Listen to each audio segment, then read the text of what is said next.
The FaZe roster right now is Asim, Celium, Zuma, Skrapz, Zer0. FaZe Clan was actually in a position where they probably should have made changes going into the season, but they didn't. They kept their same roster that they had from World War II, and they picked up methods. Going into the Pro League qualifier, you're thinking, no problem. They're gonna qualify for Pro League. That's when they're gonna get better.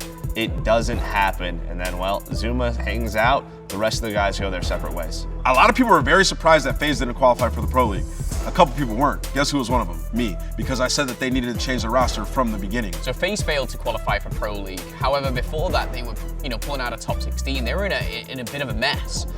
I don't think it was so much of a shock when you kind of stood back and saw the performance. They needed a change, and that's exactly what they did. For Red Reserve coming into this year, I think another team with high expectations, just due to the fact that they were so close to winning last year. They were very consistent. They never really looked that strong. I believe their best placing was 6th place. They just didn't seem to work well as a unit. So FaZe come in, they take over Red Reserve, but they keep that duo, Skrapz and Zer0. These guys have been putting incredible numbers. And then they pick up 2 players from that FaZe Black team that won the open bracket at, I believe it was Fort Worth. And they get Asim and they get Celium. And then to round it all off, you've got that experience that is Zuma. He's been there, he's done it all, and I think he is a great leader for these guys. At London, FaZe, that was their first big tournament as a team, right? You get to London, biggest crowd we've ever had. So they get there, they look pretty darn good, and then, they go up against Optic Gaming in front of a huge crowd. They didn't have the time, the preparation, but I kind of felt it was too soon. I think for that FaZe roster at Anaheim, I think they performed up to par.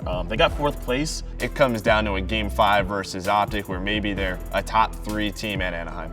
The biggest obstacle to FaZe is themselves. FaZe, I would be surprised if FaZe placed higher than top 4, but I do know that they have the talent to do it. I just think that there's other teams now that have gotten a lot better, and I think that FaZe maybe regressed a little bit, but hopefully they prove me wrong. I mean, they have the talent, they just have to come together.